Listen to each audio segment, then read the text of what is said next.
మాట్లాడితే జీన్స్ అనేది అది పుట్టుకకు సంబంధించింది.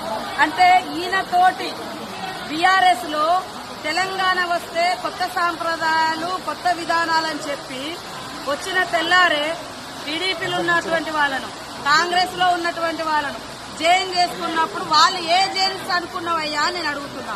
2018లో కూడా కాంగ్రెస్ పార్టీ నుంచి 13 మంది ఎమ్మెల్యేలను జైన్ చేసుకున్నావు.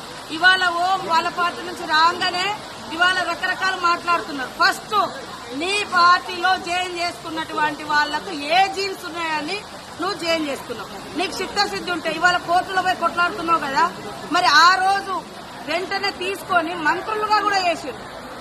ఏది నీ నీతి అంటున్నా కేటీఆర్, నీ నీతి నీ రీతి ఏదయ్యా? ఆ రోజు తలసాని శ్రీనివాస్ యాదవ్ ను సబితా ఇంద్రారెడ్డిని తీసుకొని ఎమ్మెల్యేలుగా తీసుకొని అదే గవర్నర్ దగ్గర తీసుకుపోయి అత్యంత నీచంగా హేయంగా నువ్వు మంత్రి పదవులు కూడా ఇచ్చి రాజ్యాంగాన్ని ఉల్లంఘించిన నువ్వు ఇవాళ రాజ్యాంగ ధర్మాసనం కాడిపోయేటువంటి అర్హత నీకుందా? ఫస్ట్ ఇప్పటికైనా నేను సవాల్ చేస్తున్నా. మా పార్టీలోకి వచ్చినటువంటి ఎమ్మెల్యేలు నువ్వు అంటున్నావు కదా, దానికి పునాదిగా నువ్వు కొత్త రాష్ట్రంలో మొత్తం 2014లో 2018లో ఎవరున్నా కూడా పాపం సర్పంచులున్నా, ఎంపీటీసీలున్నా, జెడ్పీటీసీలున్నా, ఎమ్మెల్యేలున్నా, ఎంపీలున్నా అందరినీ భయపెట్టి బలవంతం చేసి రకరకాలుగా తీసుకొని అలాంటి మార్పిళ్లకు శ్రీకారం కొత్త తెలంగాణ చుట్టింది నువ్వు. నీకు రాజ్యాంగం మీద గౌరవం ఉంది. ఇంట్లో పోయినంటే మరి నీ పార్టీలో ఉన్న ఒక్కరిని కూడా ఎందుకు నువ్వు రాజీనామా చేసి మళ్ళీ ఎలక్షన్కి రాలే? ఇవాళ డిమాండ్ చేస్తా ఉన్నావు. అదే కాకుండా ఇప్పటికి మీరు సవాల్ చేస్తున్నావు.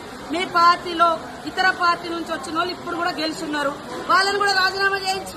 ఆ రోజు మా పార్టీ నుంచి వచ్చిన వాళ్ళు సబితా ఇంద్రారెడ్డి గాని, సుధీర్ రెడ్డి గాని, లేకుంటే ఇతర టీడీపీ నుంచి వచ్చిన తలసాని శ్రీనివాస్ యాదవ్ గాని, మళ్ళా ఇప్పుడు ఎమ్మెల్యేలు ఉన్నారు కదా, ఆ రోజు వాళ్ళు రాజీనామా చేయకుండా మీ పార్టీలకు వచ్చారు కదా, మీ పార్టీలకు ఈ రోజు రాజీనామా చేయించి అప్పుడు మా దాంట్లోకి వచ్చిన వాళ్ళు అడిగితే జనం హర్షిస్తారు. కానీ నీకో నీతి మందికో నీతి అనడం ఇది ఎవరు కూడా హర్షించరు.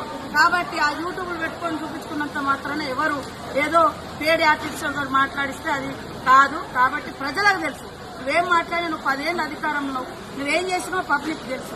కాబట్టి అది మర్చిపోయి ఇతరులను ప్రశ్నించే నైతిక అర్హత నీకు లేదు.